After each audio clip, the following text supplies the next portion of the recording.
All right, so last time we action scene left a power plant exploding behind us, with a bit of debris hitting Hera and taking her down. Quickly being revived. We don't need to worry. We've taken out now 2 of the predetermined locations that Tari and his companions were investigating, and what looked like were all connected in the way of bringing back this yellow emperor. We also got a flash that the characters don't know, but heard, of the Skyreach Tower exploding. Callie getting caught up in a whirlwind of flame before the camera kind of went black. Right now, the goal is to get to the Creation Forge, a place of artifice and magic and soul. Of one of the places that is known for creating Warforged, for imbuing them with the life that is given to them. But feeling pretty tired after pretty much terrorizing this power plant. A long rest is needed to complete the level up to level 9. Regain your hit points up to full, get all your new abilities, so on and so forth. So, along with Tari and Zatara, we are trying to find, I believe, a place of rest like we did the other night. Maybe a few blocks away, or enough distance away from the Creation Forge that you won't be found. So that you can wake up and go there pretty much straight away in the morning. Between Puck and Tari, you look at the maps as you're more triangulating more and more positions on this place. You start moving through the streets. Again, that silence overcomes everyone. The distance, you can't see more than 10 feet away from you. Some of you ignite the lights that you have, which kind of pushes the mist back in a way, but doesn't completely get rid of it. You start moving through the streets. Say about an hour passes as you start zigzagging through. You still get the sense that there is other movement in the city, but you don't get that lumbering shadow that seems to be following you so far. Before long, you come across a rather large building. Again, looks run down, looks deserted, abandoned, but doesn't look like it's decaying. It just looks like it's been frozen in time. 4 columns stand out the front with almost an kind of sloped roof on it. Tari looks around and goes, "Well, this might be as good a place as any. Might be something useful inside as well." And pushes the 2 iron doors open. Inside, you see rows of wooden shelves lined with dusty but colourful tomes. As you find yourself in a sort of library.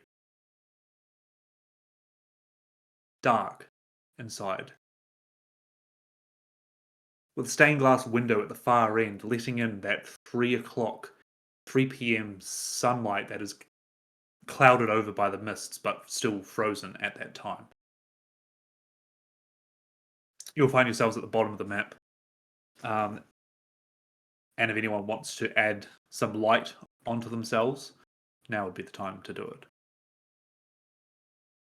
Puck, I believe I've got your one already on, because I imagine you would have brought out your sword. It's 40 foot of light, is that right? Yeah, 40 foot. Yeah. I'll double check, but I'm pretty sure it's 40. Sweet. Kira, I don't believe you have anything that emits light. You've just... Oh, yes, you got, but don't worry.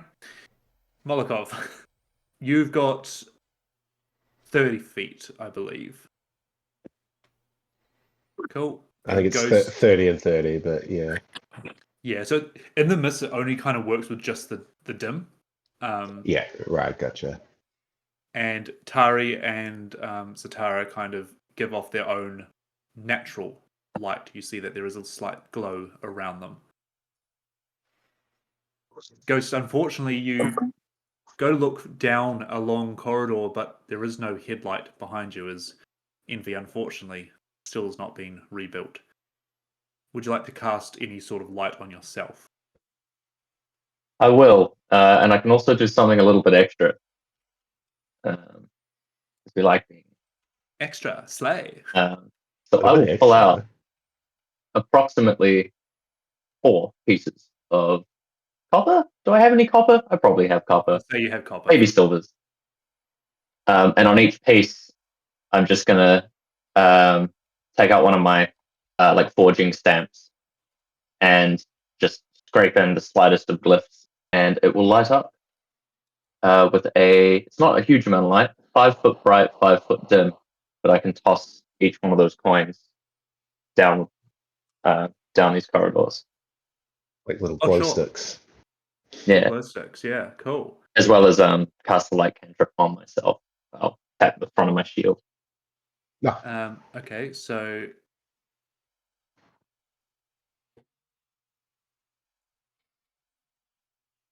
did that work? There we go. So 4. You mean to say you don't have glow sticks kind of prepared and ready to go in this game, Reese? Hey, I got 4 glow sticks. There's 4 dots there now. That was pretty quick. It's pretty good. Sure, yeah, you chuck those down this first corridor, and it does illuminates these shelves. Now these shelves go floor to ceiling, and there's about like 1, 2, 3, like 5 shelves on them, and they are jam packed. Now that you chuck those coins down, they kind of bounce off the wooden floor, ting ting ting ting ting, and it doesn't echo, but it also just there's no reverb or anything around them as well.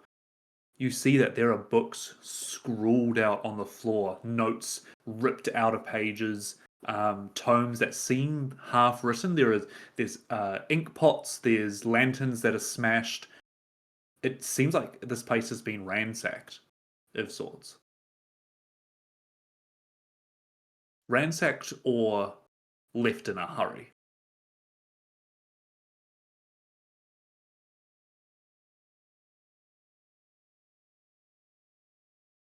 Ooh. Geographically, how far are we from like the from where we're trying to go from the Creation Forge? Do we know? I think you don't know for sure, but by Puck and Tari working on the map, like I don't want to give it like a distance that you probably wouldn't be able to scout it tonight, but also close enough that you can wake up and go there in the morning. Yeah. If that makes it's sense. It's like 1 or 2 suburbs over. Yes, yeah. Let's put it this way. Jalug will be the key of going to that location. Roger that. But yeah, like close enough that you're like, okay, when we make our plan in the morning, we can go. But at the moment, we're safe that Kelly's not going to be like, are they literally camping out in that building over there? Like, yeah, no. I was more, I was thinking for like, I guess proximity to one of these 3 places. Gotcha. As a level of importance. Are there any like torches on the walls I can start lighting? Give me a perception check. If you're gonna look from here, or do you want to have a bit of a walk around? I'll start walking around like down around this way. Yep. Just looking for something to light up. Probably just going to go the other way a little bit, just to sort of start looking around, see if the books are on any particular topic. Maybe like, is there, is there like something like that? I'll probably move over to there. 17. Can you give me a perception as well, Park, please? Gladly. Perception. Now I have to remember, because I went through and changed my numbers, so it's -1, so it's 21. No, 20, modified 20. 20, nice. So you see that there are these lanterns that are very similar to the ones you find in like Shan. They have almost dragon shard dust inside them, and if they are ignited in a certain way, they probably do almost an ever bright kind of lantern. They will last for quite a long time. And those are kind of like, let's say they're on like the corners of these places. All right. I will attempt to light them with Druidcraft, which the spell just says can light. It says can light either a torch or a small campfire, I believe, or it's like example things. So if that gets it going, I reckon it does, for sure. That is a good use of Druidcraft. So yeah, you can light these, and let's say they give off 20 feet of light. Yep, that is fine. keep the can mist even- at bay a bit. You can even look into that room there. And again, I love those. you start looking around and seeing these shelves and shelves and shelves of documents, and you start reading some of the titles just out of curiosity as well, and that's kind of puck you too when you you see that these lanterns are on the corners. If you have a way of lighting them, you may, but looking at with the brightness from your sword, you see that these titles kind of go across an array of topics, but the section you're looking at seems to be one topic in particular, which I won't say exactly what it is because that could come down to a roll, but you see that this library might be categorized into different topics, and you actually discover that if you looked in the right place here, you probably could find information on nearly anything that you would look into. It is a library, not just a study of one particular topic. Yep. I will try and light the lantern. I didn't quite. Yeah, I guess I've been to Sharn. Like I'm familiar with the lanterns there. So what was it? Is it? Do I use a flame source, or do I? Yeah, a flame source would work. I have a sword that is on fire. Love it. That will work for sure. I'm definitely being very cautious with it because I don't want to light this library on fire. But yeah, I just love the imagery of masked down Puck with the green flame sword, like held aloft, like looking through this creepy. I just love it. It's a really cool picture. Cool. It seems like it might be your kind of place, Sarah. You even, poke your head into the room and kind of see that again. It's set up as like little study nooks of sorts. Yeah, I mean, yeah, it's definitely my preferred spot to spend the evening. That's for sure.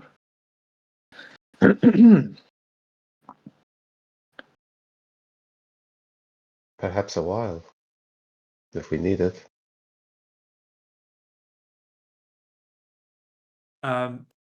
Here, as you're moving down the middle there, and Puckamolikov, you start noticing this as well. Towards the north is that stained glass window letting in some light, and you actually see that there is a tome open on like a plinth, right at the top there.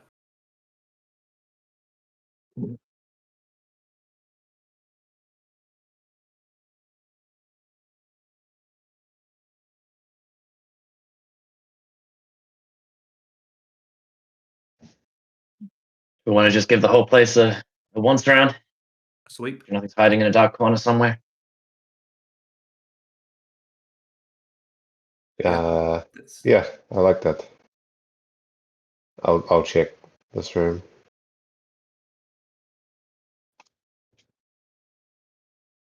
Yeah, they all kind of are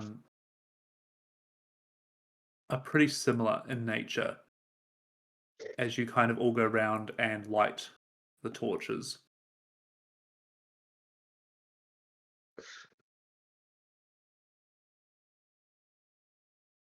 I don't think the torches are working for me necessarily. Yeah. Let's have a look from you. So you can see those middle ones, right? Yeah. You can see the ones I threw. Dynamic lighting. Bright light is on. Oh, do I just need to click them? No, Nope. shouldn't need to.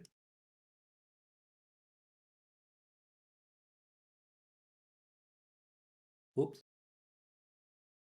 I don't think some of them are working for me either. I think I can see the ones that are being hit. Like the coins worked, but I think the other ones, like I can see them because other people, because I've walked past them. Oh no, they're disappearing. Roll for initiative, guys. Mhm. I mean, also your lights will go over them as well. Yeah, true. Makes it a little. Oh, right. Maybe I'll try to go back to the entrance and see. Yeah, so if I go back to the entrance, the ones that I was standing at, I don't think that they are making any light. I think the ones by me are, might be actually. Get right out of the way. Oh. That way. This is one of those classic things of like, it's so cool when it works, but then also I'm really annoyed at that now. really annoying when it doesn't work. Oh, that's really disappointing.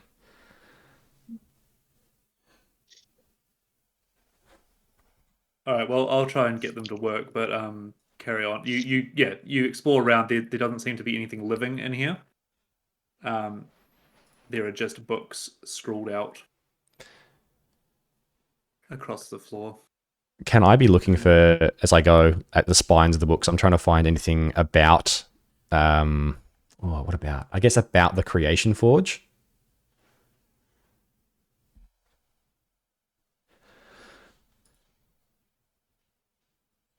Yes, you can. All right, that'll have to do for now. Cool. So you start looking around, and yeah, you see that the library is kind of categorized in a sort of way.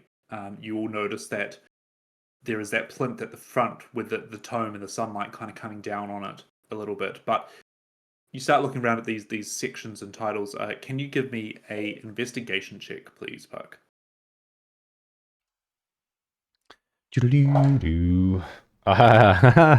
That's a 27. Just tiny little roll. I saw it was in the teens, and I was like, okay, cool. Yeah. You find a section on not just the Creation Forge, but almost Creation Forges, plural. How House Cannith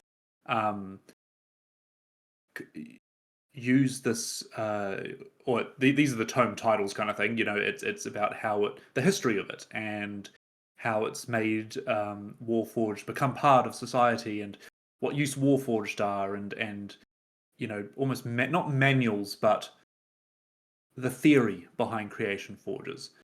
And you do find one tome that says is titled "The Union Engine."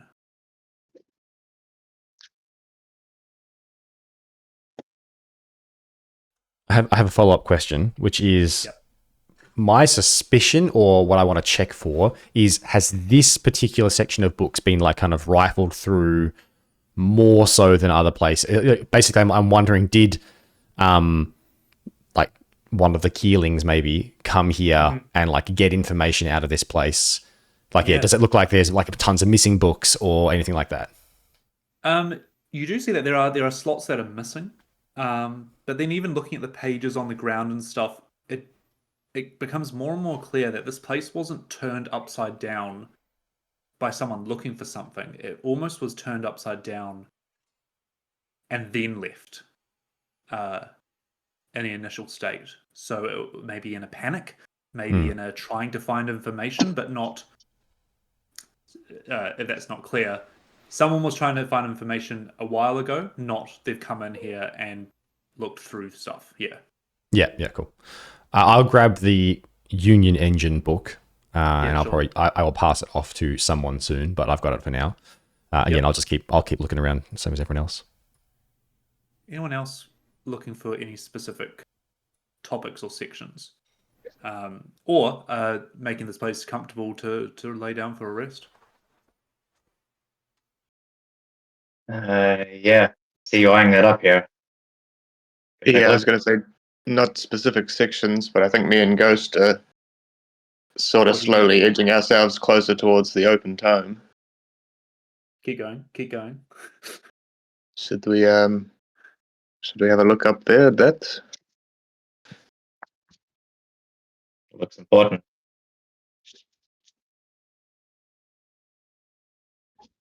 You kind of approach it and see that it's no special plinth or anything. It's not made of stone or marble. It is just wooden. And it looks like a place where a, master librarian would put a tome that they are currently studying of sorts. It's got the natural light from outside coming in. It's a bright place in the library where you can study whilst being very ergonomical, having a standing desk at the plinth, and you look a little bit closer to the tome.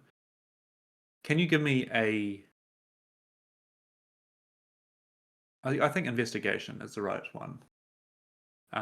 Hera. Oh, that was fucking Jesus Christ. The dice cocked in the center of the fucking dice tray was literally on one of the spines between the 20 and the 14, and then after a second went doop, to the 14. So it's 14 plus investigation, so 19 total. Hey, that's still good. Hey, That's still good. you forgot your monocle or your glasses. Do you wear giving glasses? Inspiration. I'm thinking about it. Hold on. Let me see how I can actually use my Flash ability potion. check. Yeah, that's the one. What is That's that? 7. Oh, add 7. Okay, cool. So 26. Even better. You start, kind of flicking through some of these pages, and it looks like almost like a collection of notes and entries of sorts. Hardcover, but a lot of it is handwritten. Now, in the world of Eberron, like printing is definitely a thing, but this is a lot of handwritten stuff. The pages are filled what seem with two variations, two voices almost. One is a very steady, precise hand you see in the start of the book of a Cannith chronicler, a position in House Cannith of chronicling inventions and progress and such like that. Beneath it, hurried notes are added in a sharper script. A master librarian is the sign off from these scribbles. My question to you is: are you going to read what's in it? I mean, it's a book. Yeah. I A loaded question, if I've ever heard it. don't know what to tell you. I'm not gonna Put on the listen to it. shells and the shotgun. So this takes a few Unless minutes. it starts speaking to me, I might listen. No. But It takes a few minutes, and I guess you can choose when to stop reading if you want to. But this is just you reading in your head, Hera. And I'm wondering whether I wait for those two to get back so they can hear it. I mean, oh yeah, fair. Malcolm, what are you doing in the meantime? I was going to say, no, I like how they both ran back to the screen. Would have definitely been curious about this, and probably standing exactly where I've got him, would have just been watching as this happens. Yep. Very, relatively suspicious of the prominent book with fucking with a god beam on it. It just doesn't. All right, Hera. So I can hear. okay, sweet. And all good if you go and make a tea or something, Jed. I know you can hear as well. You start reading through this. And the first section seems to be, and again, remember this is written, I'd also say that the front of the book is detailed with a Kenneth symbol. But it seems to have a scratch through it. You open it up. Good. The first section is titled On the Origin. We sought to arm Khorvaire, to forge peace through strength. Yet the forges burn with more than fire. A whisper moved among artificers. Work harder, faster, claim more. Some said it was inspiration. I tell you it was infection. Hatred entered their dreams, and they awoke eager to feed it. The next section is titled On the Summons. The Union Engine. They hailed it as our salvation.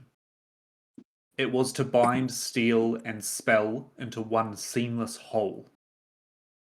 A loom weaving victory itself. I begged them to slow their work. I told them the walls between worlds were thinning. They did not listen. Hi, Alex. That what the book says, or Yeah, that's what the book says. someone was just like super stream of consciousness. They're like, oh hey man, you're going. It's signed off by Alex Nielsen. There's a little tag in it. Alex was air. Alex was earning here. That's the old enchanted quill where you just narrate what you're trying. Yeah. Let me do On the Summons again. The Union Engine. I hailed it as our salvation. It was to bind steel and spell into one seamless whole. A loom weaving victory itself. I begged them to slow their work. I told them the walls between worlds were thinning. They did not listen. The city itself has been bound into ritual, brick, and blood alike. You flick through more pages. A section titled On the Collapse. The air trembles now. Fernia, the Eberron realm of fire, plane of fire, sorry. Fernia burns through our furnaces. Dull the realm of the dead. Silence seeps between words. Zoriat, that is kind of the demons realm. Zoriat's angels creep along the shelves. I hear footsteps in empty halls, and yet no soul passes. We are not dying. I think we are being carried. Carried elsewhere. May the sovereigns forgive us, and the court guide us should the whole of Sire follow. And then the last section reads, On what remains. If this record endures, know this, the continent has not perished, it has been mislaid. Swept into a place of dream and nightmare, our city is not gone, it waits, shifting just beyond the veil. The wound left behind breathes still, and with every breath, horrors crawl into Eberron. If you find this, do not seek us. Do not widen the tear, seal it before the hunger takes more. The walls are bending, shelves stretch like wax, the engine hums without hands upon it. I see them walking in the light, but their eyes, they are not their eyes. They are yellow. They are looking at me now. And the script trails into a jagged line that tears the page. Boy, so he obviously slipped over on his last You entry look here. down and see a skeleton literally right beside you.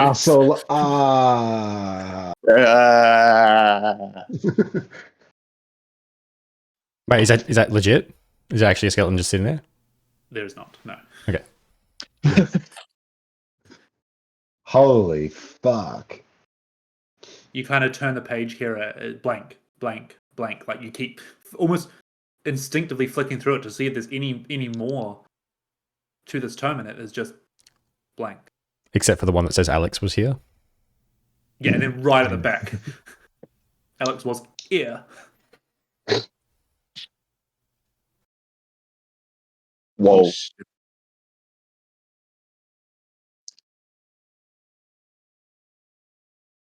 Wait. I don't know. Here, you kind of turn around, not locked into the book, not taken to another dimension or anything, and your party's kind of all just like watching you read this thing.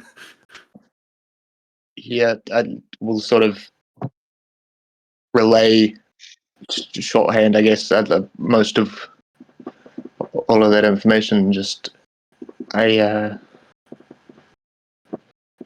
I guess we know what really happened now. What all this is. That Not doesn't just make the any dream sense. realm that they were using. No, that's well. If you think back All to of the it. Spire and all those different worlds and realms that they had on the maps, they were branching into everything. For what purpose, though?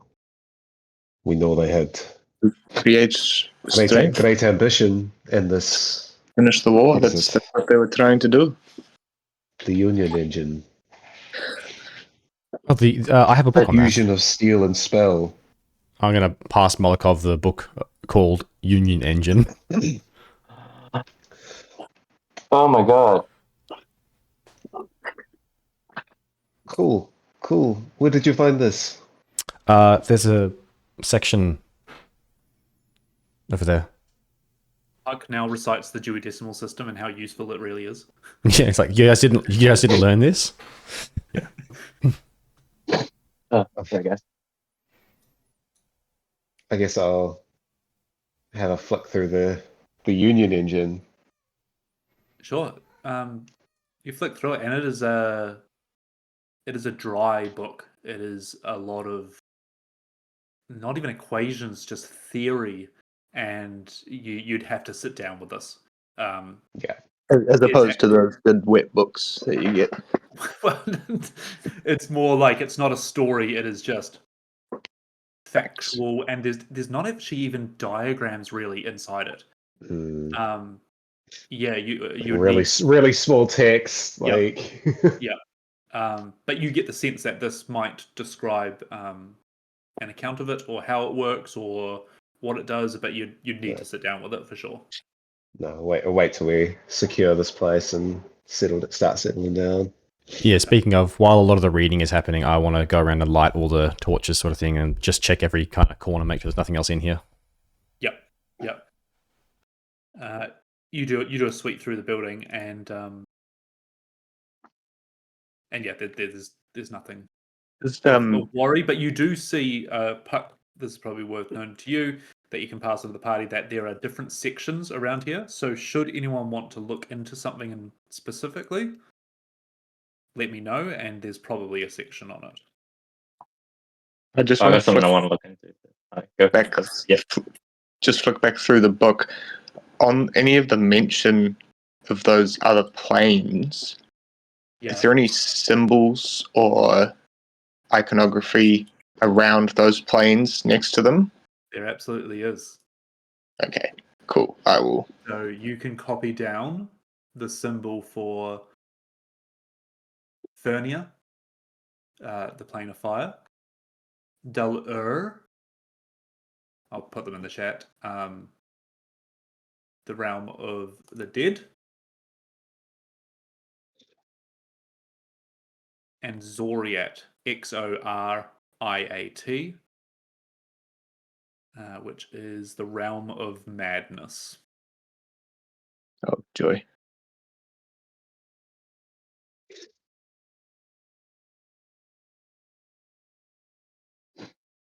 Definitely where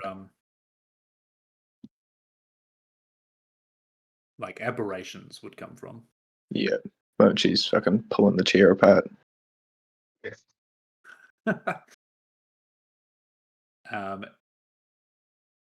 Fernia is the sea of fire, just for reference. It's not just a big lake. Possibly is. You just have to go there to find that out. And Del I is the can river. so imagine Hera. It's really a sea. A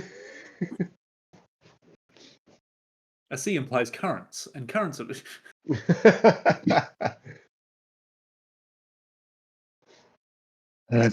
These might come in handy for us if we ever get back to that spire. Just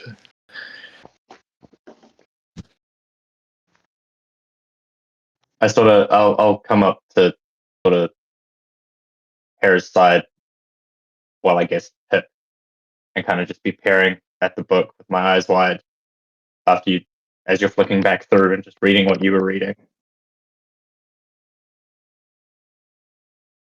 Don't you get it?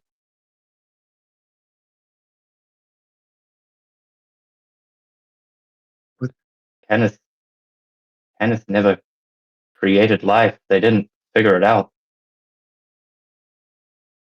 Sounds like they built shells. Something else put spirits in them.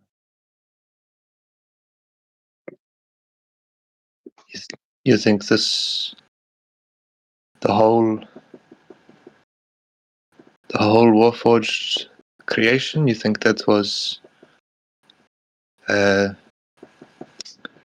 you say like a ploy from the Yellow Emperor? You think he was misleading them and putting his own? Well, that was, as you said, Yellow Eyes take those who walk here. So, yeah, they thought they were putting all these souls in to make an army, but it wasn't theirs. He's been playing both sides the whole time. Mixed with what little Molokov knows, plus he's asking Puck sort of if he knows from his nosing around where to look. I would like to try and investigate any books relating to souls and what happens to them when we die. Sure, give me an Like investigation. what the path is supposed to be, if that makes sense. Uh-huh.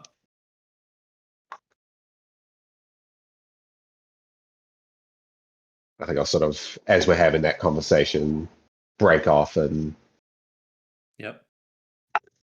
His brow sort of gets furrowed and he Yeah. just sort of turns and goes.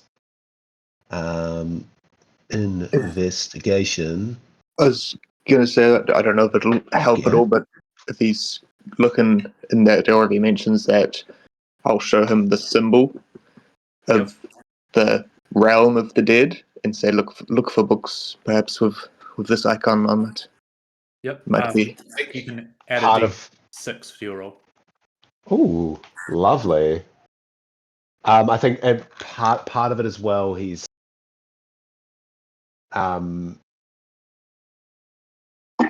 looking. It's what's caught his attention is like the realm of madness as well, and the realm, and obviously the realm of dreams is, and like he's trying to figure out is it some sort of like your soul splits sort of thing, or is it, does it go on like a specific path or that sort of thing? Okay, well that's added all one. So 23. 23, nice.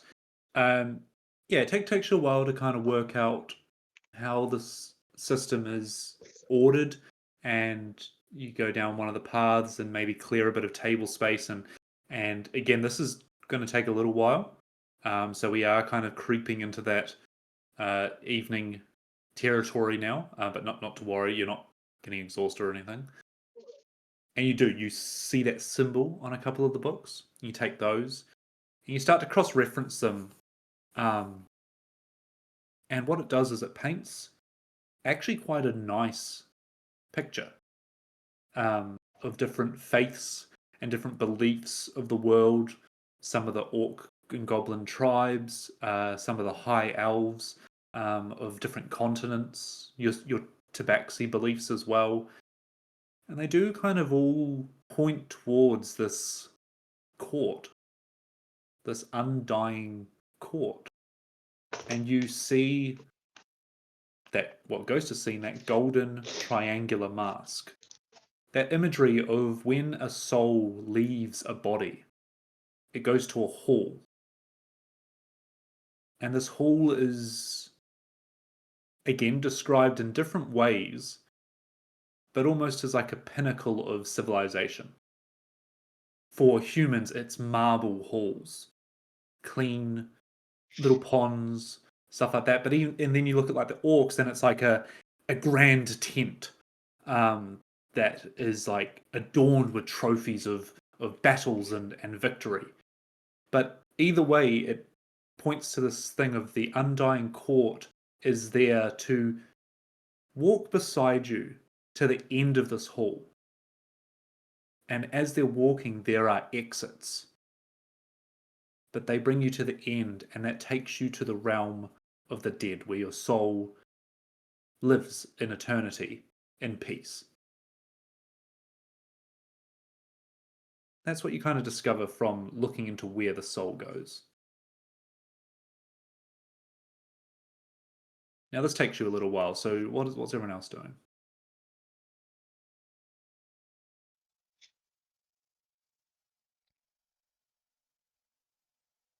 We're working out where we can sleep, honestly. Okay. What are some ideas? Like, it's hardwood floors. There's a couple of kind of leathery couches, cushioned a little bit, but they're for sitting really rather than laying down.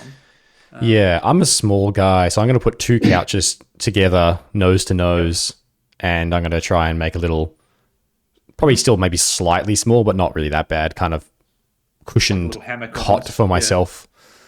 Oh no, like because like sitting on the bases, but I'm only like a meter long. So if there's like 2 together with the backs sort of opposite sides to each other, then I'm trying to get into the middle of that. Yeah, and probably in like one of the side rooms, like down here or something, near to the entrance. Yeah, and then I'll probably chat with, see if there's a way we can set up some kind of alarm or tripwire or something out the front. Okay, sure. There's something I want to look for. Or what would you like to look for? Maybe you'll give us some answers. I want to find any records on the continent of Mu. If I have to go back through historical records to approximately the time that I think the Druids once bound Tiranash. Interesting. Give me an investigation check. Then I shall. Great call. Okay. I will guide myself. 25. 25. Good high roll. Plus 11, baby. You start looking through more historical documents than tomes and novels, and you walk past Molokov a few times and kind of glance and see some of these book titles, and a thought flitters through your mind, but you don't know what he's fully looking into. In your head, you hear, oh, that'll be a good read, as I wander on by. And you start looking for this continent of Mu. There's not a lot of information. Things seem to allude to it, and then the trail runs dry. Things seem to hint at it, and then you reach a dead end or the end of the book, and you kind of flip. Is there an extra chapter that's meant to be here? It almost seems like it has been erased. Mm-hmm. And the longer you dig into it, it seems like the best understanding you could get of this continent of Mu is that it seems like it is a shared history, but just out of view. And maybe that does tie back to your druid theory that it's gone somewhere, or maybe it's the realm between realms. It starts giving you a bit of a headache. It also kind of adds up at the same time. Which kind of gives you more information at the same time as well. I mean, the druids were the ones to carve stories on walls, write them down in history. Molokov, I'll say that you kind of finish up at this point as well.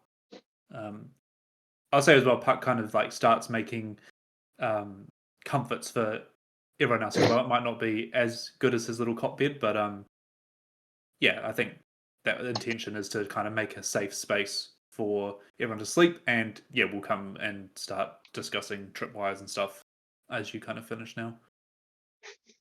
Oh, you know so well. Right, so I've got 40 pounds of C4 in my bag. Let's And we left one fireball for Keely. Build some claymores. We need more ball bearings? Jesus. Bouncing I Betty. do have more ball bearings now that you mention it. So yeah, but before we lay down to rest and decide who's sleeping, is there anything else anyone wants to do to kind of prep for their level up? Like maybe they find something in here, or maybe they've, like you guys were saying, you kind of are playing around with your armor and such like that. But you're starting to yawn, and we need to start thinking about sleep now. Yeah, I think whether it's staying up quite late or if it's getting up quite early, I think Molokov will be using sort of all his extra, whatever time is not needed to be directly asleep, almost like only eating a bite and then getting back to it. He's sort of got all these ideas now that he's got all this extra material to work with. Now that he's got this new set of armor, he can sort of take all these bits from his old set, and you can see he's remodeling the entire thing, and he's putting new things together. And at some point, he'll come to Hera. You keep going down, and I don't like it. I don't know if this will help, but yeah, I'll hand you this headband, and with that, essentially what it is at the start of every day, we can choose something for you to be resistant to. Right now, it's set to psychic resistance. Oh. But we can change that to something else. But psychic resistance for you might not.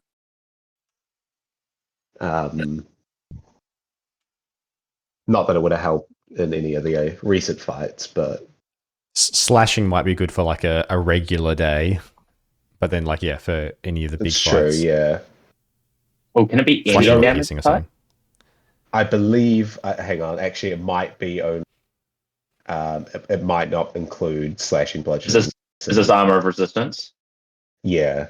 Yeah, it doesn't include slashing, bludgeoning, and piercing. Okay, that's good to know that. Which is a shame. I believe it also requires attunement. So if you don't have an attunement slot, that's fine. We can do something else with it.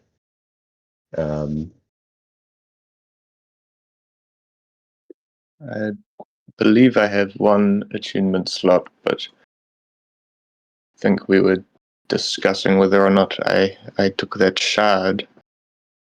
True. But Oh yeah, defense is always a good thing to have.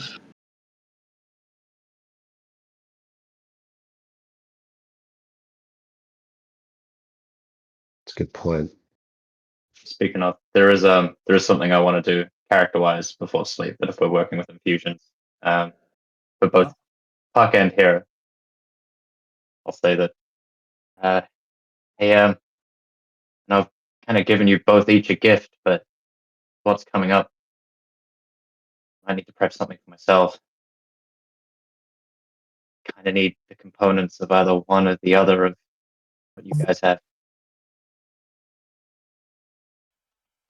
I Need to be a pain. don't know what you've Limited on given resources. Hera, but the only thing that yours is adding for mine is the, well, I guess it's a +1, but magical damage. Otherwise, I don't really need it. But yeah, I mean, as long as magical damage isn't going to be something that's needed, mine's pretty available for you to take back. If you can do without it, that means that I can support you at a distance. If you ever need it. Been a bit weak on that stance so far, but got some ideas.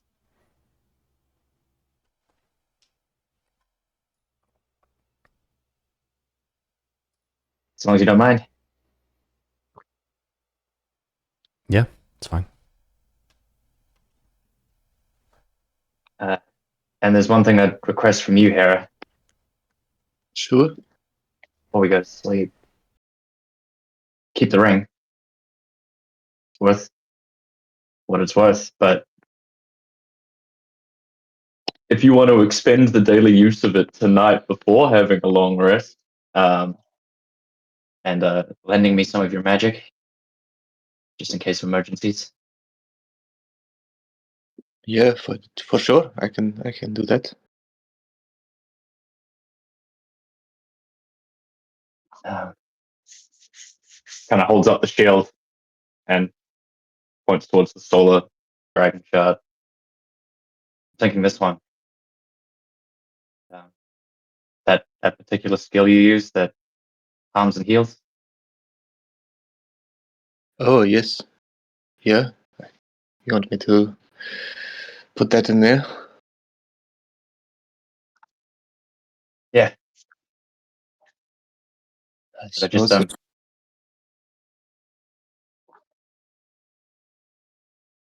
be gentle with it. Now, just to be clear here, what are you storing the spell in? The one of the dragon shards I'm attuned to. So, with their properties, I don't believe they can store spells. Oh, they don't. Okay, my Yeah, misunderstanding. yeah. That might be a step Yes. too far on the OP side to have two stored spells there. Yeah, so they just have their properties, and because Yep. they are lunar and solar, that's kind of what the magic they imbue. So yeah, they're not for storing spells, these ones. Understood. I Sorry. think I had asked that a while back and had misunderstood that. Okay, never mind. As you were. So you don't Okay, need ever my asked. you don't need my magic? Always need your magic. I don't think I have the ability to hold on.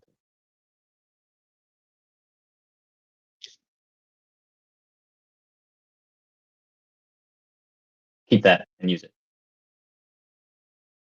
In case of emergencies, I guess. Oh, unless you'd like something else.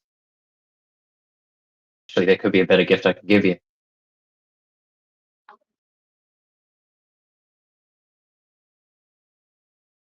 How would you like? If you want that ring, or I can offer you these different things.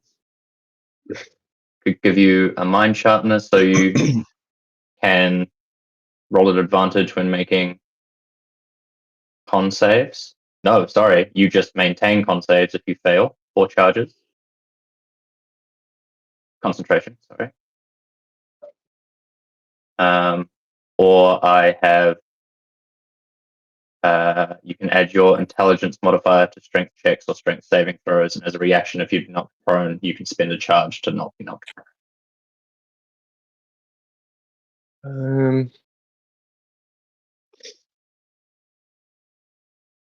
Well, I mean, I think the concentration is going to be more useful for me. Sure, it would be nice to be nice and strong, like our friend Molokov here. But we have a Molokov, so he's nice and strong. Imagine it's like the head under the hood of the car. You say his name. He's like, "What?"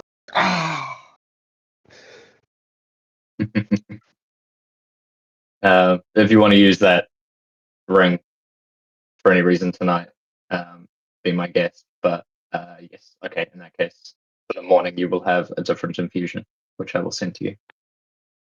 Okay. Appreciate that.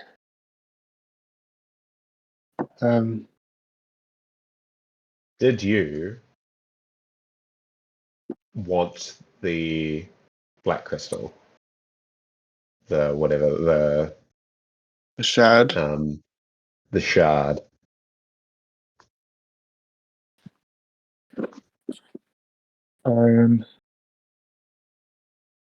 Sure, it's useful for arcane, is it not?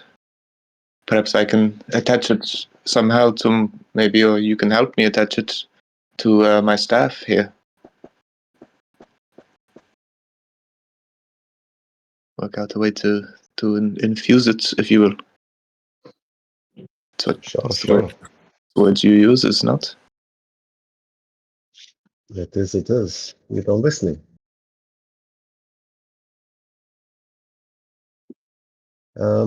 Yeah, for sure. Before we also bed down, did you want me to try and look at Keely? See where she is, how she is, what's going on there? Maybe give us an idea of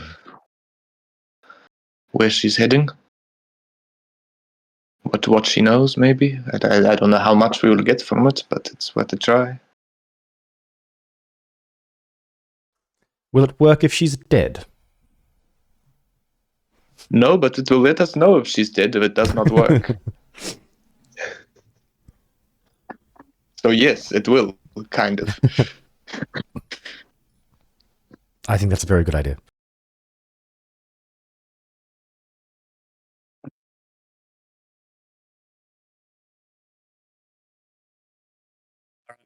So, are we doing a scry before bed? Yes, it will take me a little bit of time to get set up and to do the ritual. If there's anything else you guys want to do quickly.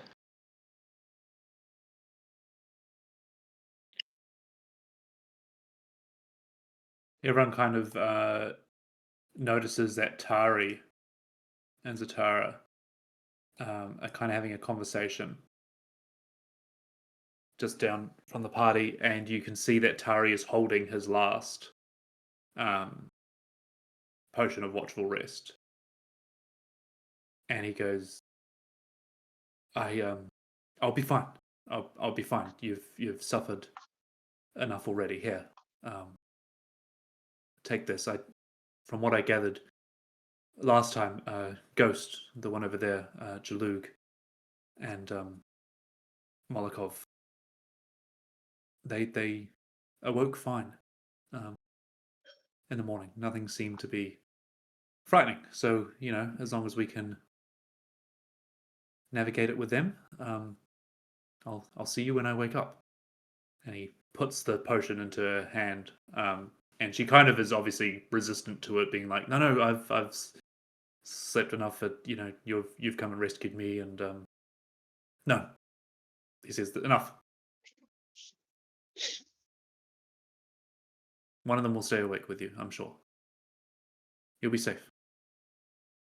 And kind of, you see that they're about to be ready to turn around and kind of say to the party, like, that Tari's going to go to sleep, And Zadara's gonna stay awake.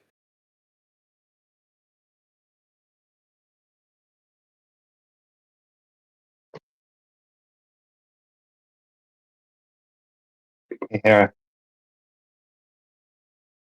Yeah. how afraid are you of sleeping?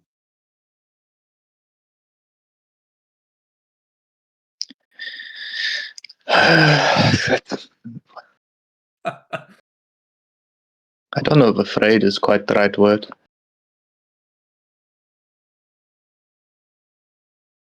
But it's my fear isn't sleeping. My fear is dreaming with you guys and endangering you guys while you dream as well.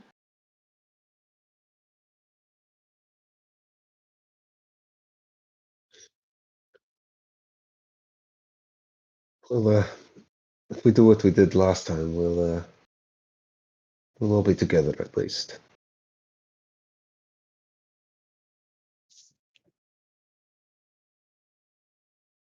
That's true. The reason I think is we've only got one of these left. We can all be together. Tari will be alone.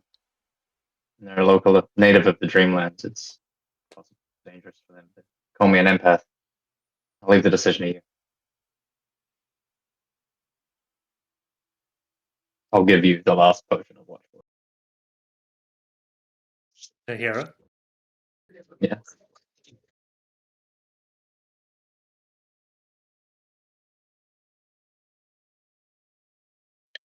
Look, I'd rather be in danger with you than not here. I suppose it begs the question: what if you're in danger and I'm not there and can't help? That defeats the whole purpose of what I've been trying to do this whole time. Is just help out. the number of times you've pulled us out of the brink of danger and ended up getting knocked out yourself for it. A lot of things we couldn't have done without you so far. Wouldn't you agree, Malikov? Kicks the ankle of the arm. Oh, for sure. Definitely a bit lost in thought at the moment. For sure. All right, so while you decide on that, Hera, what does this scry look like? I think I'm going to go up to the like where the tome was, up on that little plinth. Yep. Clear that off and set my crystal ball up on there. Pull out, or get Keely's earring again that she gave me, that I used last time. Hold that in one hand. Oh, wait. Before you do. Fuck, yeah, what? Yes? Sorry. Let me help. Eyes like half rolled back, fluttered back down. I can give you a buff. Use me. To help, you know. You've acted a little bit weird after some of these things. Have a bit of fortitude. Do you want intelligence, wisdom, or charisma?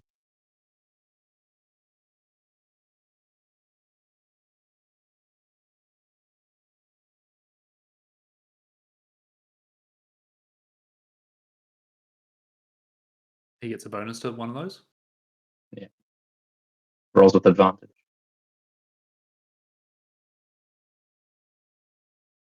Oh yes. Wisdom would be helpful there. Okay. It is just on ability checks, saving throws. Not saving throws. And or not?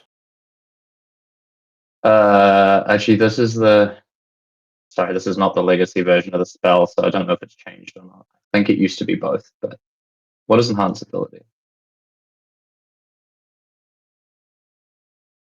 Sorry, getting there. Here it is. You touch a creature, bestow upon it magical enchantment, blah, blah, blah.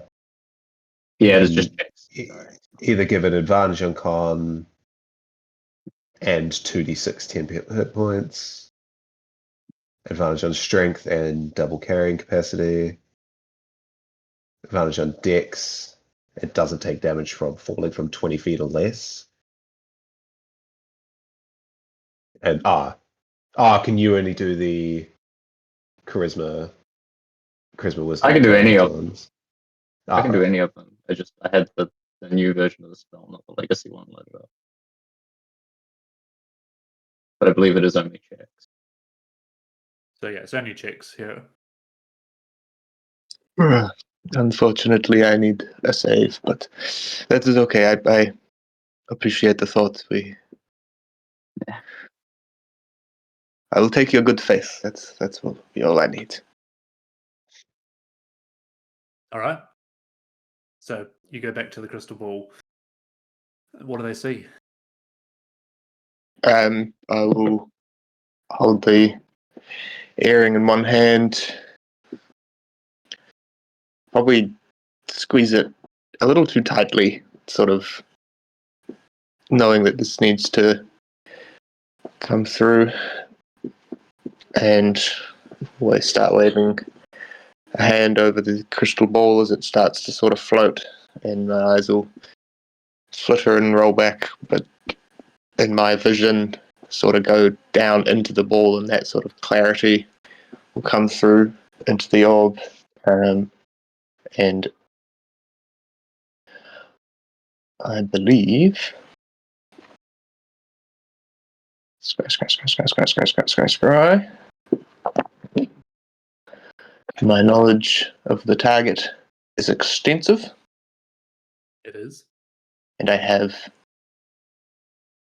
a garment or other possession. I do not have a body part or a locket of hair or a bit of nail, so it's not quite. Tentacles are hard to keep. We have a garment. We have the mask that Callie wore. Yeah, I have He's got the earring. I've got the earring. yeah, I just don't have Yeah. the top one is a body part or a lock of Oh, hair. I see. Sorry. I misunderstood And there was a list. I don't have her finger, so Not That yet. can be arranged. not yet. yeah. So she will need to make a wisdom save, I believe.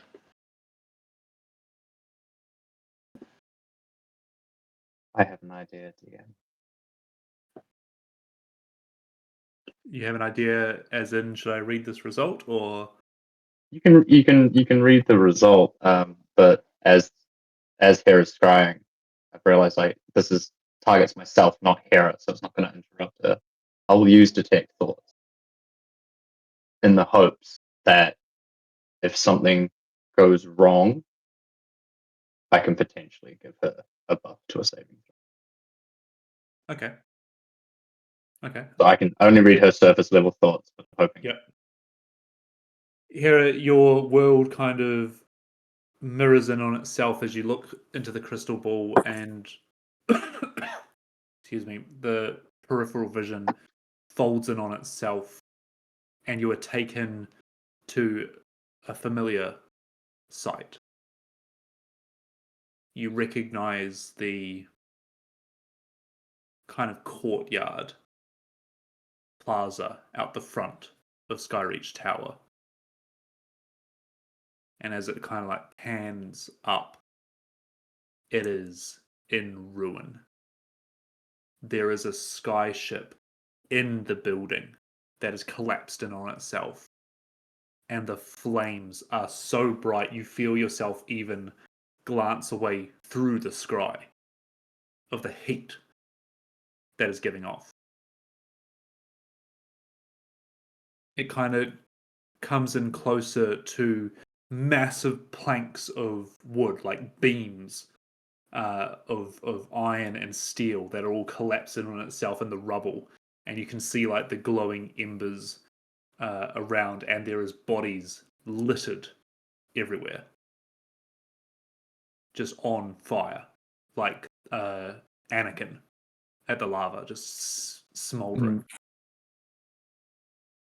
And it goes in closer as you kind of see a pile of rubble and dirt and one of these metal beams laid across it. And the metal beam just flies off and smashes into the wall as a tentacle the size of what would maybe be like a small car writhes back and starts shrinking in size as well. As you kind of come bird's eye view looking down, and you see half of Kelly's face completely singed down to the bone. And her eyes are just piercing yellow. And you cut back to your library. And the thought you get in your head, and Ghost, you even step back from this and you can react to it, is pure hatred is felt through Hera. Now, Hera, you need to make your wisdom save. I sure do.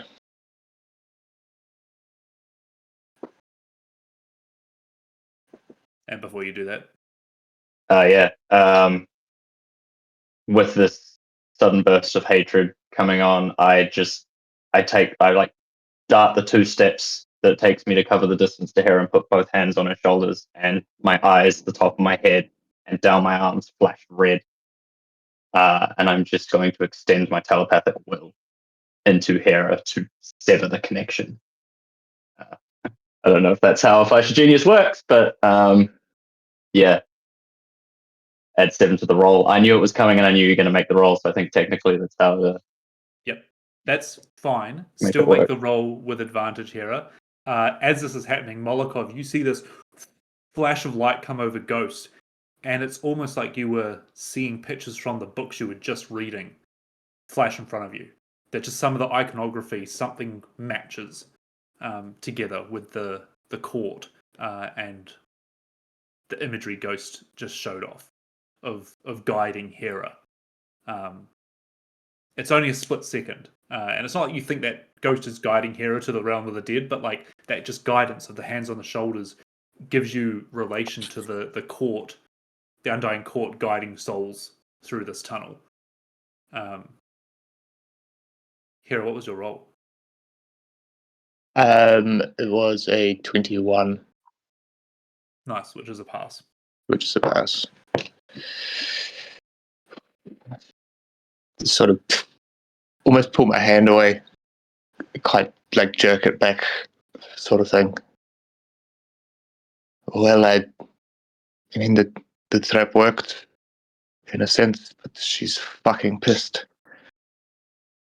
Yeah, she is. Man.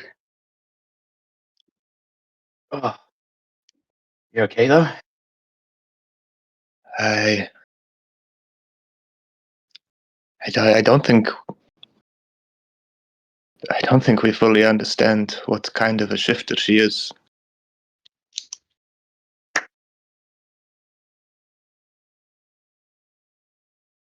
We need to rest. We need to rest and then keep moving in the morning. This You can tell that like Hera's quite frazzled at that, probably. I'll stop clapping. There's bugs in here. A long time. You're giving away our position.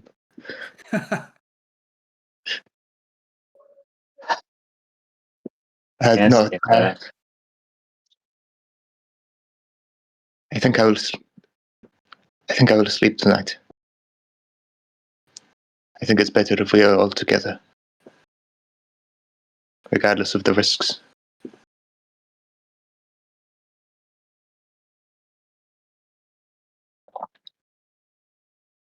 And we'll be with you.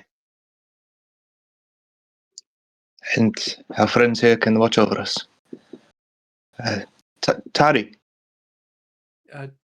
Yeah, that looked intense. yeah, it's a strange kind of magic, but gives us clues to where we need to be. Yeah. Make sure to keep an eye on your stamina bar when casting spells, because if it runs out, you won't be able to cast them. That's all right. We are about to rest. So, Good.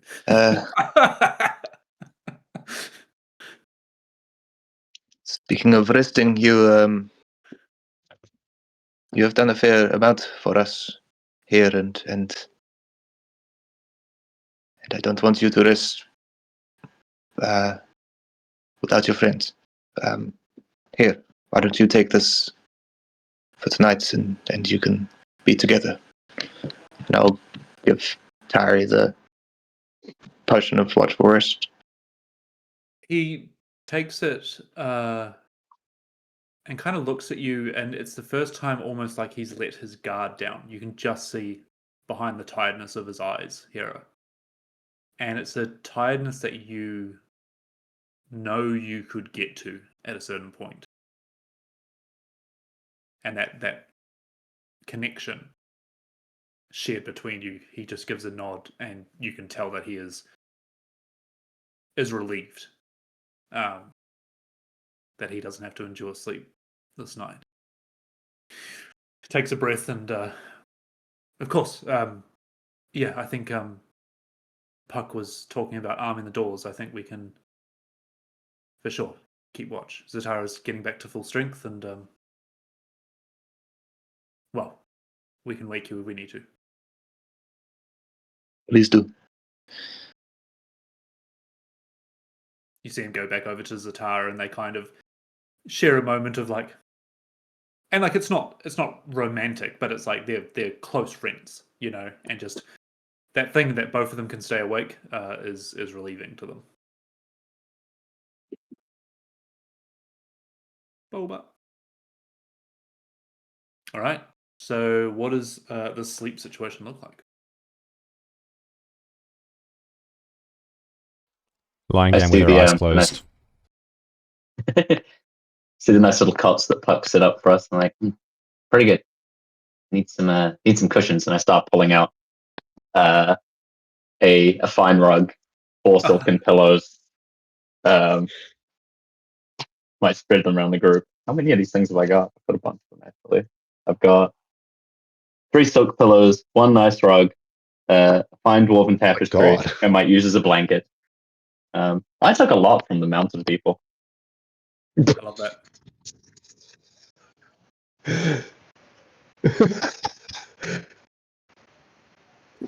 Sounds so bad. I took a lot from the mountain people. Hey, they didn't need it.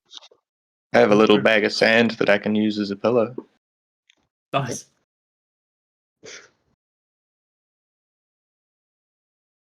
Cool. Where are you setting up to sleep? Oh yeah. More importantly, where are we setting up to dream? It's true. Molokov breaks away from doing that. Like, he's like a dad in front of his looking at a lawn that he's just mowed, staring at his armor. And then we see sort of everyone go, "Oh, yes." Should we get ourselves tucked away, maybe? Were there windows and stuff? No, there's only this stained glass window at the top. The rest is all concrete wall.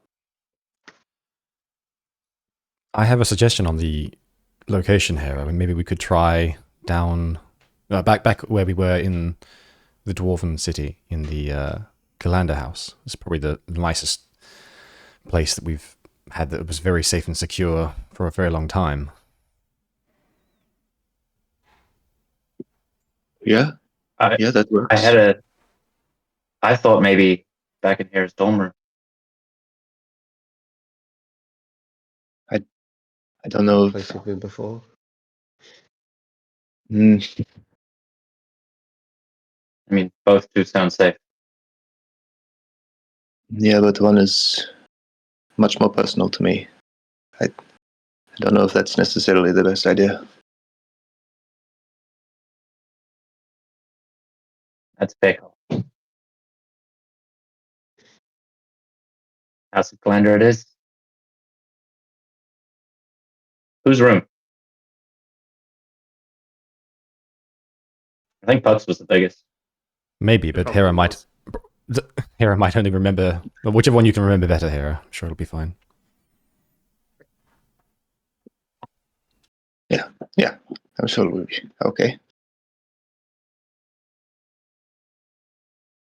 All right. So as you all kind of sit in these makeshift beds, it takes a couple of turns to kind of get your head in the right place and your legs not kicking out one side, and it's definitely not going to be the most comfortable sleep you've ever had, but it's comfort enough. As you all kind of close your eyes and begin to think of the Kabara city and the Galanda house. Oh, sorry, the Dwarven city. You're thinking of, yeah. Up in the mountains of the Moorholds. Hera, are you doing anything specific, or are you just going to let everyone dream together? Yeah, I don't think Oh yeah. I did think about that.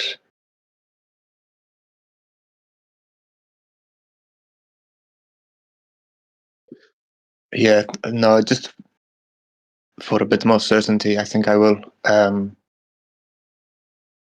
I will sort of, as we're bedding down, make sure we're all close in proximity to each other as we're bedding down. And I will start to cast the dream walk spell to put us all purposefully into the same place.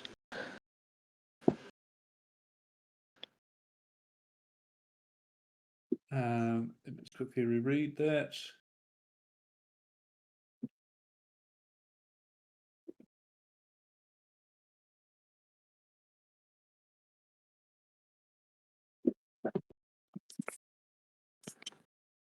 Yes, I believe.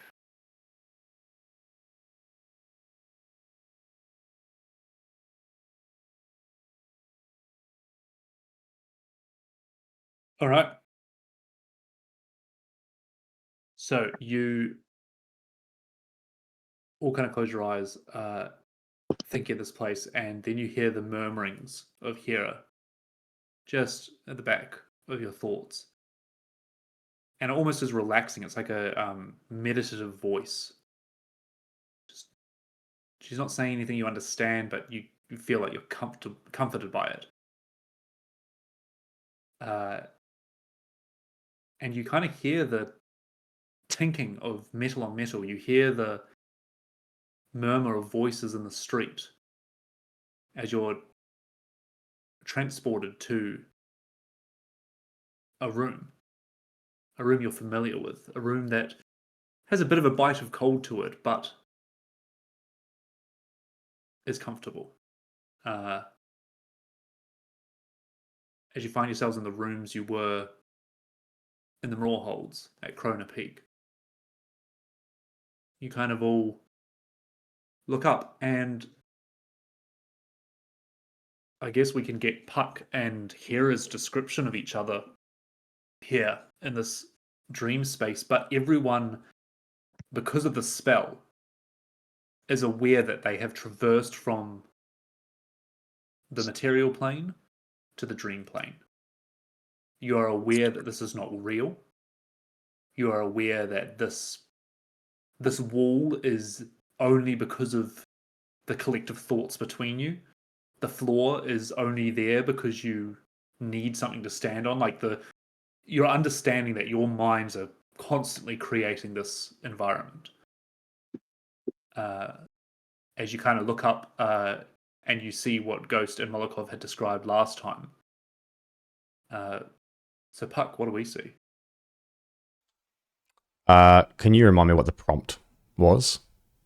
It can be either way. A possibility of Puck. Okay. In the future. Yep. Puck Excuse me. And a Puck. possibility to the extreme, if that makes sense. It doesn't have to be dangerous, but like take it to 105% kind of thing.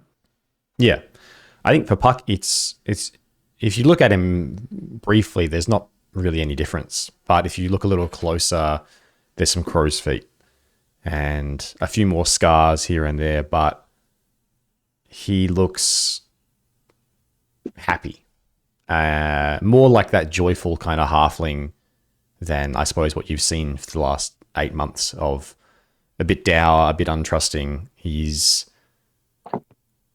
always kind of calm, but he's not just calm, he's relaxed. There's some grey in his hair. A different kind of badge on his top. He's wearing civilian clothes. Maybe there's some light armor underneath, but he looks at peace more so than you've seen him probably since you met him. I like it. I was going to say something else, but now I've completely forgotten it. That's right. Hera, what do we see? Well, I suppose a slightly different extreme to the first time. The first dream version of me was very much an undead, sort of necrotic looking, that sort of withered but still alive, but death and life energy. This version of Hera is very clean, robes sort of thing, tidied, no like headgear on or anything, all showing. And an almost like a peripheral sort of, if you look away, it's there, but if you look, it's not there. Almost illusory tentacle-esque sort of thing, not coming out of her, but almost coming out from behind her, like you would, almost like it's coming from her spine out like wings to wrap around, but then you look and there's nothing there. Looking her up and down, and she's standing tall, chest out, chin up, eyes yellow. I love that. So, at this point, carrying through to your rest, you can all take your long rest up to level 9. Oh, needed that long rest.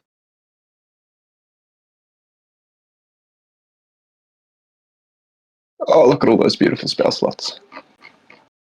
I immediately thought of Tyrael from Diablo when you described Yes, that's essentially the that like almost like slowly reaching further, and like the more you don't look, the further they seem to reach, and then as soon as you look, there's nothing there. Now, as you are all being transported by the Dreamwalk spell, you are aware that you are in a dream realm. Therefore, when you look at each other, and I'll get a reminder of Molotov and Ghost, I think, just to refresh our memories, but like you're aware that this isn't meant to be the person you're looking at. It is that dream, whether that's a dream of their consciousness or what you're implying onto them, or a combination of both. You're not sure. But yeah, Molotov, a quick refresher of what they would see here, because remember, it can also change between dream to dream. Very true. If it isn't exactly the same, I think is this sort of otherworldly possibilities, i.e., I think the basis of it is that if it exists in any corner of Molotov's mind, it can come to reality here. yeah, because I think he would have been trying to be more at peace with himself and more like, Yeah. It I doesn't don't know, necessarily have to be keeping a the beat. goal, Yeah. you know. No, exactly. And I think that's why if he was being a bit more mindful in this one, I think what you see is a Molokov with a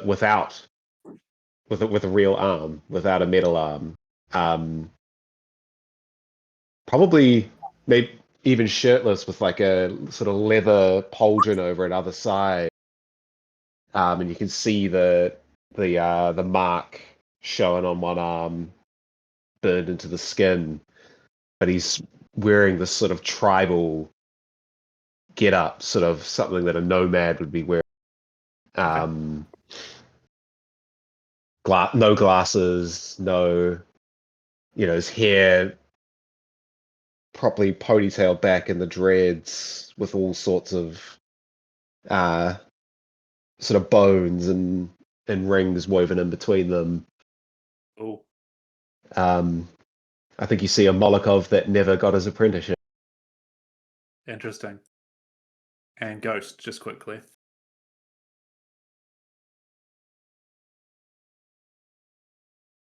Oh, that's cool, man.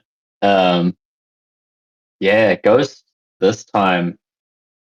Last time he looked like this sort of like envoy, very priestly type of figure, but this time he's dressed for battle.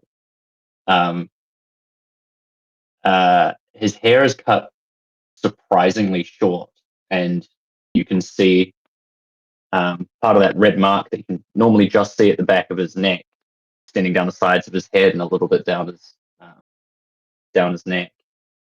That softly glows, but this time he's wearing breastplated armor and like reinforced shoulder pauldron,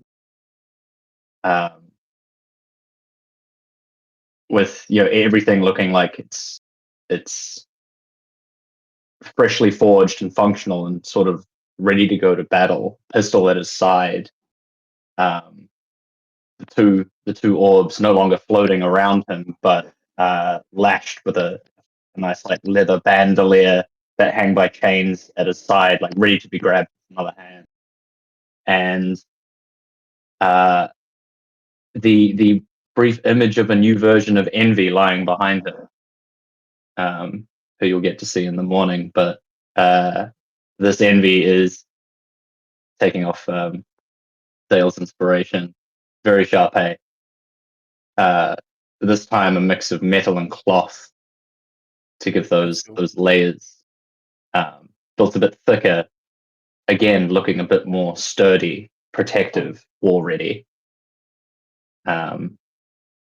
Still soft in the face, as he is, but again his eyes just softly glowing red with that little bit of just red smoke aura that, similar to Hera's tentacles, if you're actually looking at him, you think it's there, but you're not sure. It's just a soft glow. Nice. As you all kind of look around each other, and you recognize that you're in this room that you stayed in, and much like a dream, the window is off on the wall, but you're not looking outside, but you can hear the sounds of the street and the smell of that bacon coming up from the tavern below, that Galander house hospitality being ever superior. As you all kind of come to consciousness and recognize each other standing around the room.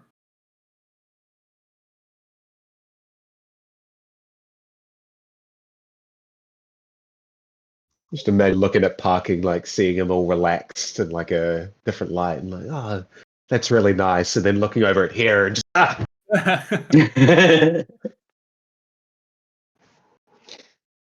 picks up a spear. Nice PvP arm. in the Dreamlands. What'd you say, Puck? Nice arm. And Molokov, you aren't surprised. You look down and you see it as a flesh arm, but this has come from your mind.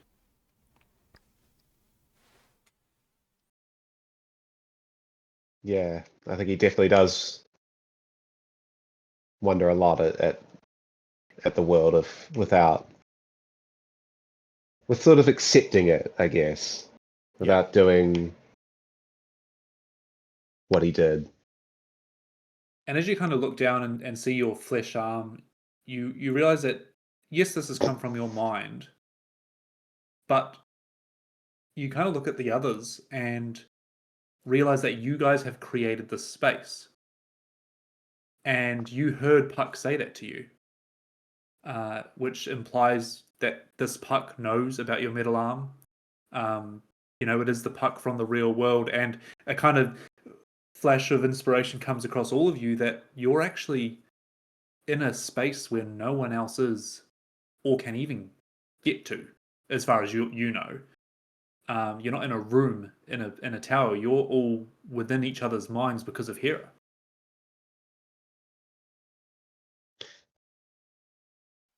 It actually feels safe. It does. Nice. But it would if there weren't yellow eyes looking at me. Everyone looks at Hera. Hera looks over her shoulder. I think mirror in a grand hall and shape one in the middle of the space in front of Hera. You can see a reflection.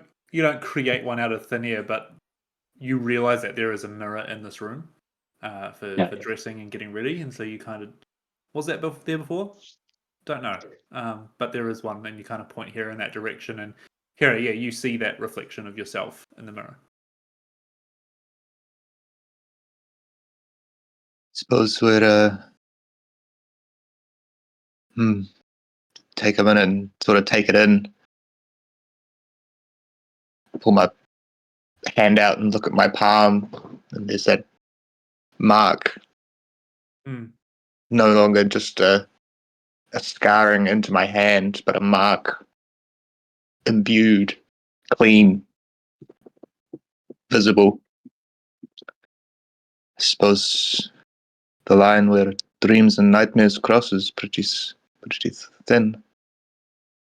And you guys all see this mark as well.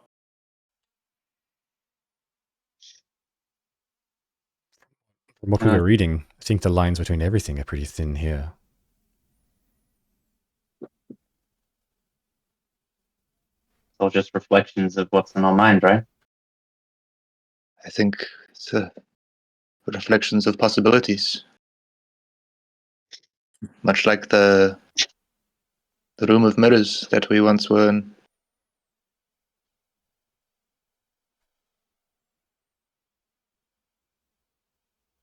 You think this is possible?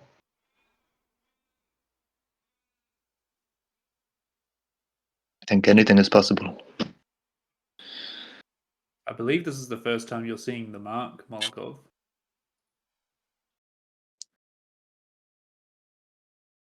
I think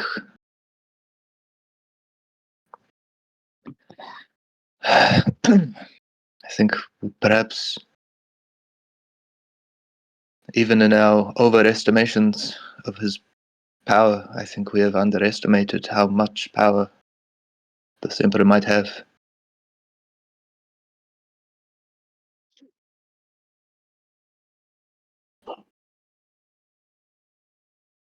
Does it worry you? Does it? What are you going to say, Molokov, as well? Yeah, come on. What was that, Reese? You were going to say something, Molokov? You haven't done something bad, have you, Hera? Curb Your Enthusiasm theme song plays and credits roll. Yeah. You've had that wound around for some time. Is it connected to this? I'll look, sort of hear you say it, and almost look down a little bit, and then look over to Ghost, knowing that he knows a fair bit. I wasn't trying to do anything bad. I was trying to help. I've been internalizing this for some time, and I knew we were on a certain path. And some time ago, in a dream, he made contact with me. We didn't give me a lot of information as such, but I thought perhaps if I could get closer, then I could get more information, and that would help us in the long run, or at least get me the abilities to help. And well, he offered me that, offered me power and skills. Of course, I know he was trying to lure me into, seem to join him almost, take these abilities and see what we can do. But I only took it because I thought those abilities could help us. Though, of course, a deal means I've been giving something in return. It seems the more capable I've become in the arcane, the more of my mind and body seems to be decaying. I'm not as healthy as I was, or healthy as I should be. Sometimes my mind plays tricks on me, and well, I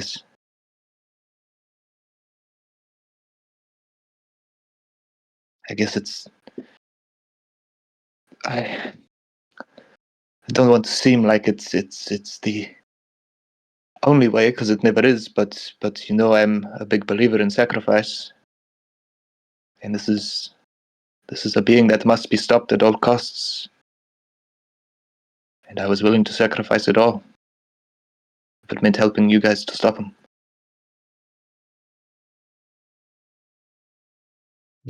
For the record, I told her she was an idiot. Molokov is. There are tears welling up and falling down his face. I think for the moment he's a bit speechless there.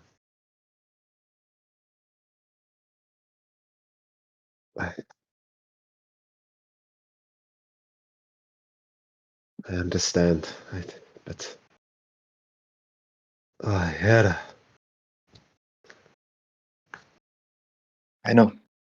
It's and this is why I could not say I knew you'd not approve and want to find a different way but we are running out of ways. He is coming, and he has to be stopped. This is bigger than any of us.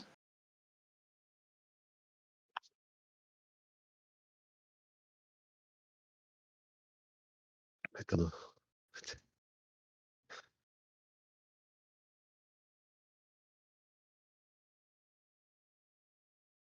I kind of put it together when I read that abyssal in the air tower. What that place? Yeah, you read it on the second floor of the Skyreach Tower. It was Scary. etched into the wood. Yeah. The will and the words of the Emperor are madness.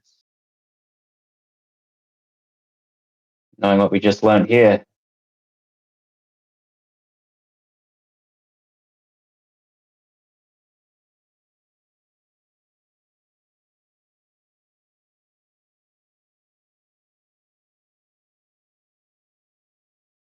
I don't agree with Hera. Well, I do. I don't agree with the method. But We have to be able it to is reverse it, right? We can We can stop this. We can sever the connection. Well, yes, I believe there will be a way to sever the connection. I just Molokov, give me an insight check.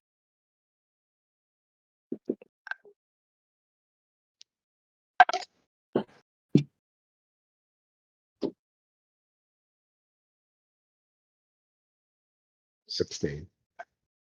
16.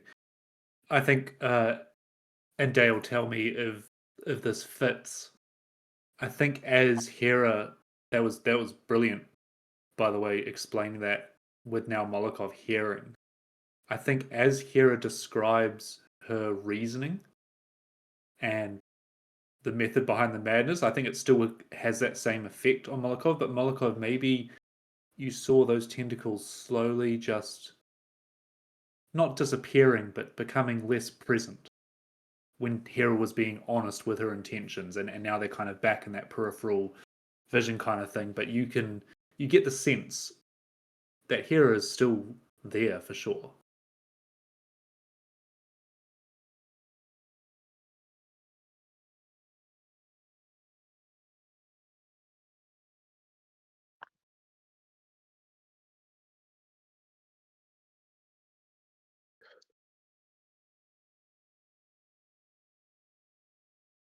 You hear the carts outside start the market starting up, and that noise kind of almost comes back into the silence that has been left in the room.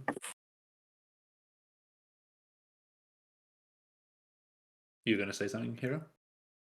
Yeah, I know you worry, and you've always worried. I think that is part of what allowed me to try and make this sacrifice and deal. And I'll sort of look to the others around as well. I mean, we all protect each other. I did what I could, or at least what I thought, to try and help, knowing that you guys would help me if I needed it. It's a very, like, as I said, like, very relaxed, open and happy kind of Puck. And he Just sort of got just his feet up. turns. No, he turns to you. Yeah, he's very calm, and he says, "Yeah, of course. And if needs be, Hera, we can always, if worst comes to worst, we'll put you down too, if that's what's needed."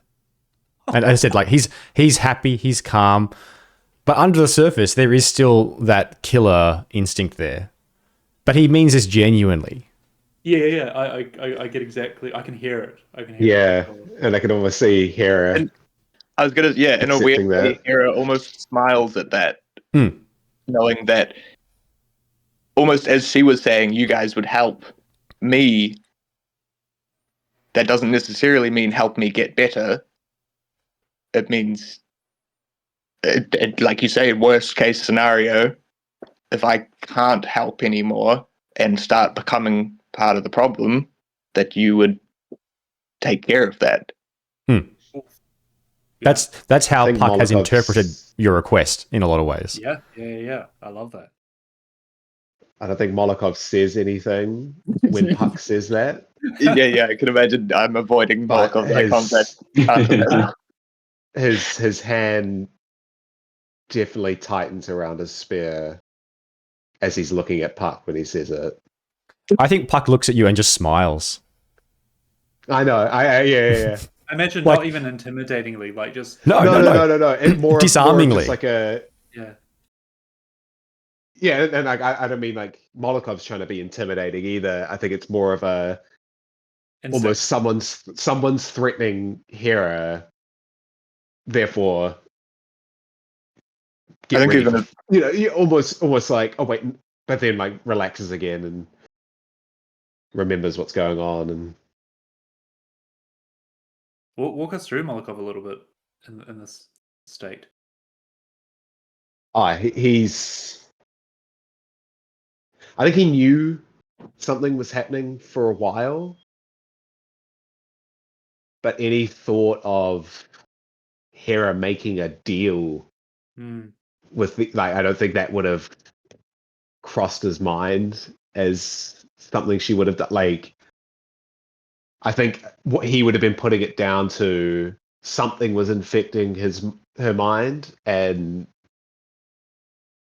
like obviously it was all wrapped up in all of it, but I don't think he quite, I guess, realized that it was self-inflicted. Well, not, yeah. And so he's processing a lot, and I think that's why he almost has that reaction of it, because he's still not quite accepting that Hera could become that, Sure. And so I think to him, hearing that doesn't make sense. Like, no, we're not going to put Hera down ever. That's just not one of the options. I think almost in that desperate sense, that's what he's thinking. But then I guess at the same time, it's how many times has blindness to loyalty led to too far down the track?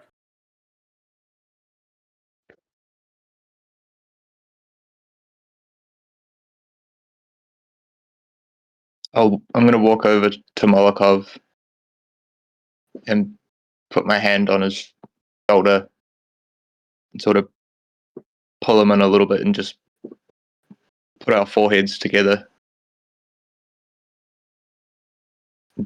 Just not say anything. Just take a deep breath, almost to show him that I'm. You. Although it's obvious that I've been scared and cautious and being a little bit iffy, but almost that like hand on the shoulder, like in that touch, is a little bit of calm, and that just remind him that we're together, sort of thing, without even really having to say it.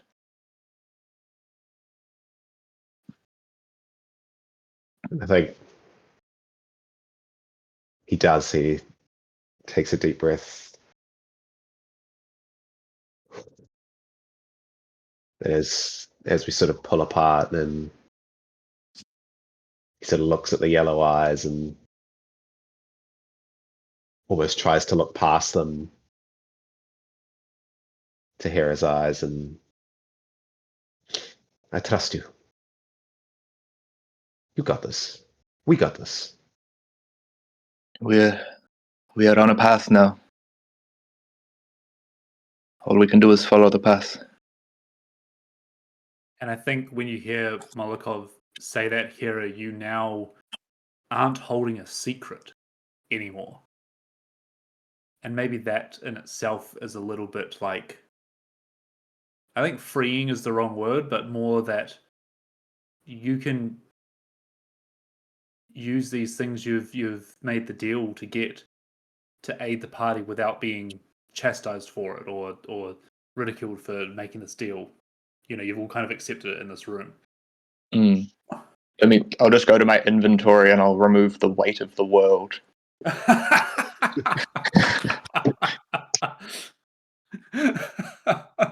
Name of the session, right there. Yeah, weight of the world. I love that. And you all kind of take this breath together, and then you hear outside on the streets a bit of a commotion. Well, not commotion, but at least someone's making a bit of a fuss. What? And you hear the sound of metal on metal, like someone's carrying like a wheelbarrow full of scrap.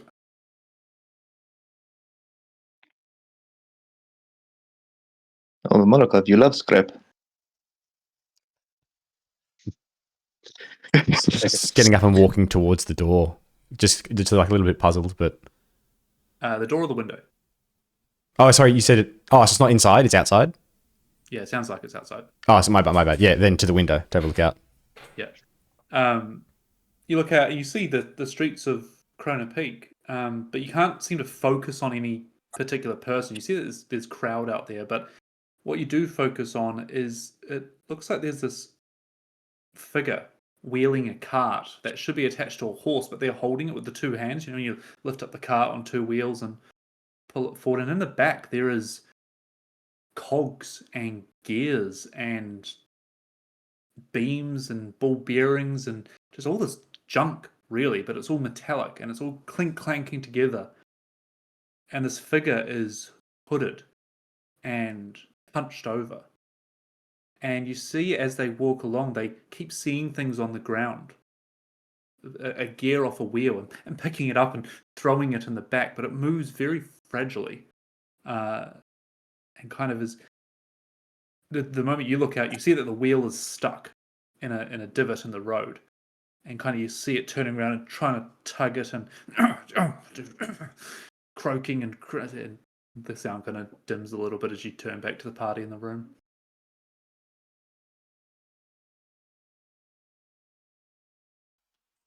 I think Puck is not super fussed by that. I think he's like, oh, okay. Someone out there's carrying gear. Mm-hmm. How long does this last? 5 years later, they wake up.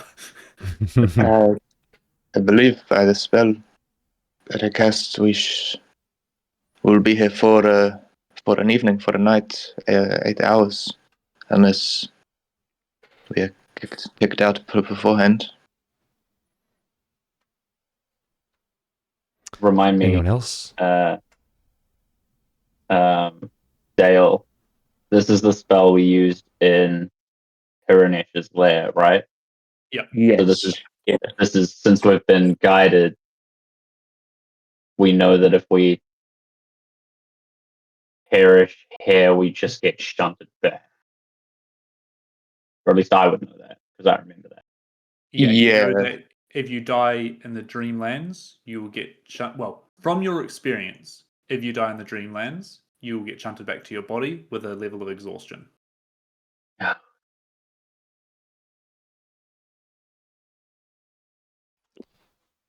Anyone else hungry? What's outside?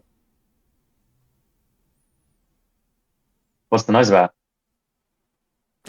Just someone struggling with a cart. Caught on some kind of divot or rut or something out there. I'll take a look out the window. You see the same thing. Looks like trying to get this cart out, and as every tug of it, a couple of cogs and stuff fall out the back of the cart, and it's making a bit of a mess. People seem to be walking past this figure, though, and you can tell that they're struggling.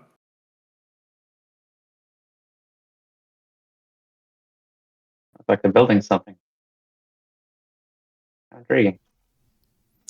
I mean, we are in a city of makers. Yeah, but I don't remember seeing anyone like that. I only have a horse. Or a whole I think- workforce. We are in a version of that city, so to speak.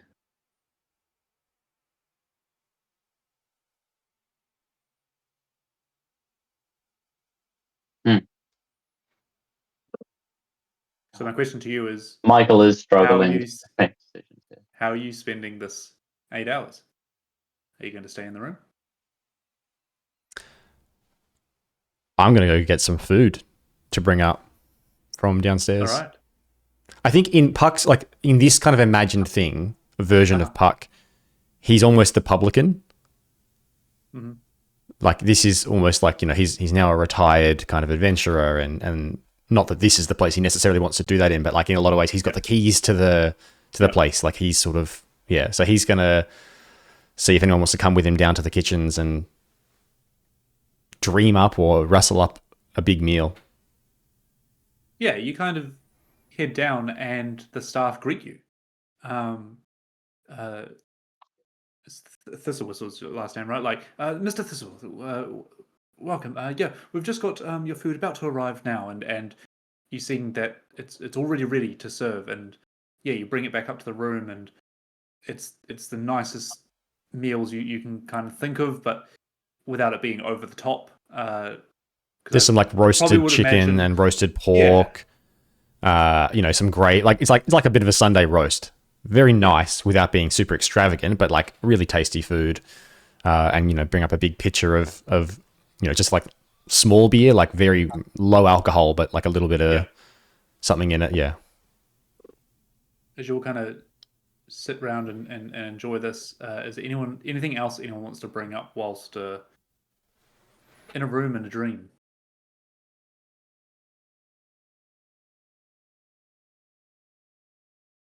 Otherwise, the time passes, and you will sit around and enjoy the company, and kind of, even after that moment with Hera, kind of rest easy knowing that she is still in control. And I think that is where we'll end the session there. Ready for the morning. Great session. Fantastic.